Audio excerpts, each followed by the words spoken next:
For me. Were you born before 1996? Why are they asking us that? A long time I'm before. offended. If so, though, there is a good chance you were exposed to high levels of lead as a child. And new research out of Duke University finds it may have lowered the IQ about in half of the population here in the U.S. CBS 17's Liz Ortiz is here with a closer look at this research. Liz. I don't know how I feel about this, Liz. Yeah, well, guys, lead exposure we know is harmful for every organ system in the body. Children especially vulnerable. Researchers on this study looked at childhood exposure to leaded gas, and findings estimated cost more than 800 million IQ points in the last century.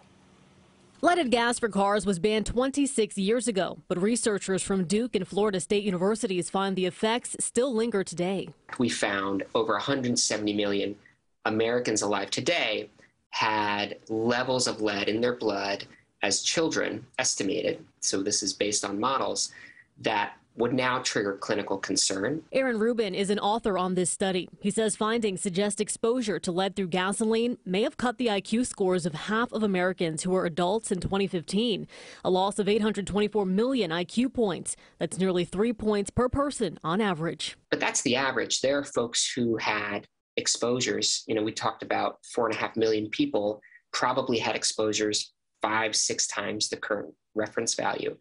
For them, the IQ impacts are going to be much larger, on the order of 6-7 IQ points, which is enough to shift you towards the impaired range. Americans born before 1996 may be at greater risk for lead-related health problems like accelerated brain aging, especially those in the 1960s and 1970s when leaded gas use was at its peak. Having been exposed to high levels of lead as a child, that will have implications for your health, your mental health, your physical health. Rubin says nothing can change your lead exposure over the last several decades, but lifestyle changes can help. Exercise, good diet, sleeping well.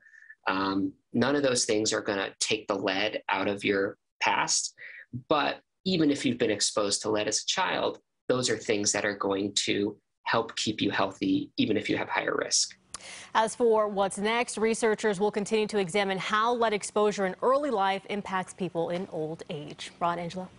So many thoughts about this. We can't even discuss this right now, Liz. Not on TV.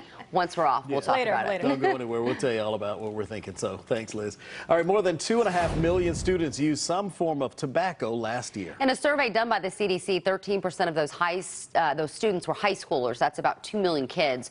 4% were in middle school. These numbers have parents and health experts concerned.